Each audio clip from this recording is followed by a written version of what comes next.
Morning everyone, it's Jo.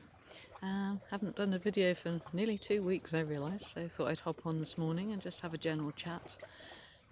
Had some rain here the last 3 days, but it's beautiful this morning.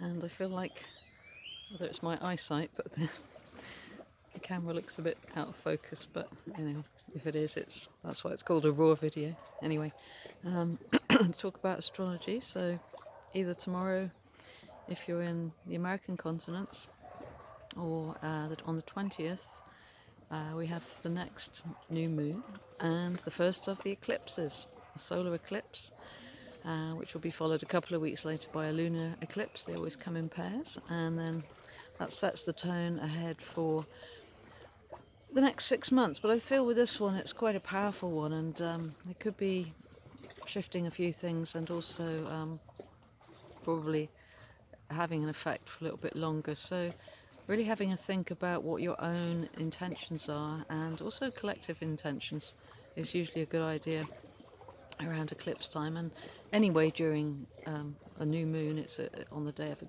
new moon, it's a good idea to set intentions at least for the month ahead.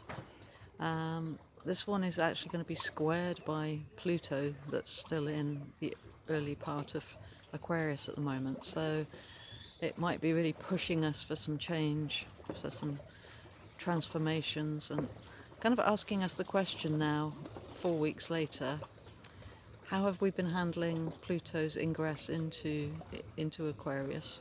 The very big shift that happened back on March 23rd. How are we handling that? How are we handling things? So it's a good time to have a little review, perhaps. Also, this is the second consecutive new moon in Aries. This happens right at the very end, about 10 minutes away from actually being in the next sign, Taurus. So occasionally that happens. We have two new moons in the same sign in the same month, so that's not as common. But straight on the back of that, on the 21st, of course, we have the little planet Mercury, the winged messenger, not changing signs, I beg your pardon, going retrograde. And that will be until the middle of May 15th to be precise. And that often freaks people out a little bit, but it really shouldn't. I still believe that we have a bit of a collective belief in place now, and even with people who don't pay that much attention perhaps to astrology, everybody seems to know about the Mercury retrograde. Well, I did write a piece a few years ago on this, because I think it can also be a positive time to go inward and really review things. So and just keep our thoughts to ourselves a little bit. And it's a good time for meditation, for writing. The only thing we normally might advise is perhaps not sign any major contracts during the period. Just wait until afterwards, or at least if you have to, double check all the details, triple check all the details if you need to. I always think it gets blamed for everything, and I don't think really that's the case.